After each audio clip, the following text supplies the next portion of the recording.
Welcome to our channel viewers. This video tutorial is about recent advances in the management of ulcerative colitis. We have designed this video tutorial in a way that we have discussed a real life case and evolved our theoretical discussion around that case. We have covered in detail about the definition, diagnosis, grading and management that includes both medical and surgical. This is Monterey classification of ulcerative colitis, and we have to remember this classifies ulcerative colitis based upon disease extent, that's E, and severity, that's S. The disease extent is three types that I have already discussed. That is, it is limb to the rectum, that is E1, or if it is left-sided below the splenic flexure, then it is E2, or if it goes proximal to splenic flexure, then it is E3. The disease severity is S0 to S3, and S0 is clinical remission, that is no symptom, and clinical remission, as I have already said, is defined as stools less than 3 per day and no blood, and there are no custodial symptoms. S1 is mild symptom, that is passage of less than or equal to 4 stools per day with or without blood, and absence of any systemic illness and normal inflammatory markers.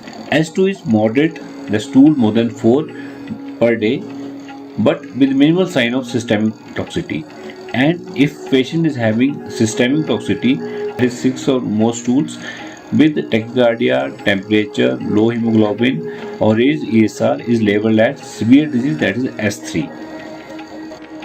True love and bits.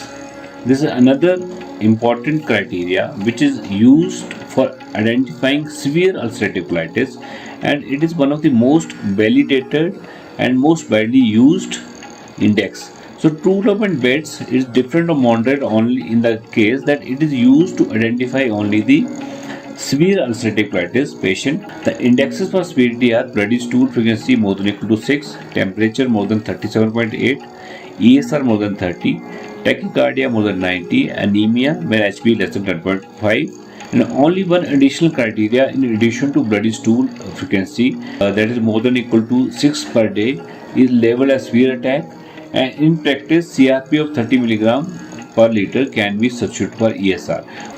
Again, this is quite frequently asked question in most of the competitive examination, and what are the different criteria for true love and beds for ulcerative colitis. Ulcerative colitis and age at the onset. Younger patient, age less than 40, has more aggressive disease and require more immunomodulators and surgical intervention. They are high risk for colorectal cancer and reflects the longer duration of disease. Concomitant primary sclerosing cholangitis, that is extraintestinal manifestation of the UC, increases the associated risk for colorectal cancer. Up to 50% patients of inflammatory bowel disease experience at least one extraintestinal manifestation in their life. The reference to all these statements is ECO guidelines. So how to diagnose the ulcerative colitis? There is no gold standard test for diagnosis of ulcerative colitis. The diagnosis is established by clinical, laboratory, imaging and endoscopic parameters including histopathological examination. We should always rule out an infective cause, that is Clostridium difficile infection or cytomegalovirus infection. Repeat endoscopy with histopathological review after an interval may be necessary if there is a diagnostic doubt, and ECO 2017 guidelines recommend that we should always screen for Clostridium difficile infection with every disease flare-up, because that can be added or superadded infection to the pre-existing condition. So what are the laboratory biomarkers for diagnosis of ulcerative colitis? Perinuclear anti-neutrophil cytoplasmic antibodies, that is pNCAs, and anti-Saccharomyces cerevisiae antibody ASCA. The pNCAs are detected in up to 65% of UC and less than 10% of CT. So high pNCAs favor the diagnosis of ulcerative colitis. The routine use of diagnosis and for therapeutic disease is not clinically justified. Only in indeterminate cases or where there is a clinical dilemma they may be useful. The quantitative determination in clinical differential diagnosis to functional symptom of IBS.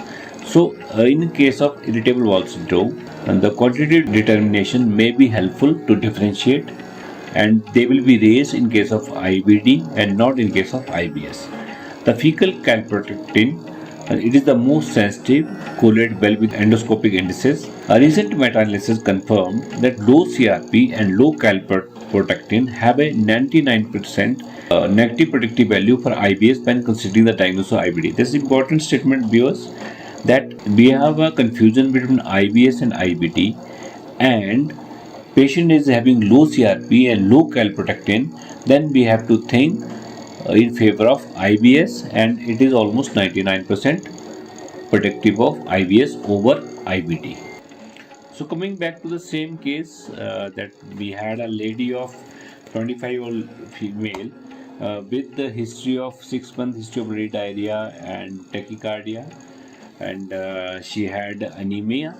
Further workup, her HB dropped further from 7.5 to 6.5. Her TLC count became normalized. We have already started on broad spectrum antibiotics, including Metrogyl, and platelet was normal. Her rest of the vitamin B12 folate was normal. The iron study showed features of anemia. Serum electrolytes RFT LFT was within normal limit, and her stool Clostridium difficile was negative, and her fecal protein was raised. So viewers, from this history, what do you think is our diagnosis? What is the severity level of this patient? So we have reached a clinical diagnosis of ulcerative colitis. As I said, bloody stool tenesmus, more than 6 week duration. There are 6 months in this patient, and assured with constitutional symptoms, that was tachycardia, anemia, and raised ESR. So we have a diagnosis of ulcerative colitis in hand with acute severe. Severity is based on Montreal classification or Tudor-Bitts criteria that we have already discussed. And the bloody stool more than 6 per day, ESR 60, CRP 100, low HB, they all satisfy the criteria of Tudor-Bitts. So it will be severe ulcerative colitis, or based on Montreal classification, it will be as 3. So what should be our next investigation? Next investigation, we have to get a histological diagnosis, and we have to rule out the CMV infection based on DNA PCR, and we have to see the extent of disease. So we plan this patient for sigmoidoscopy.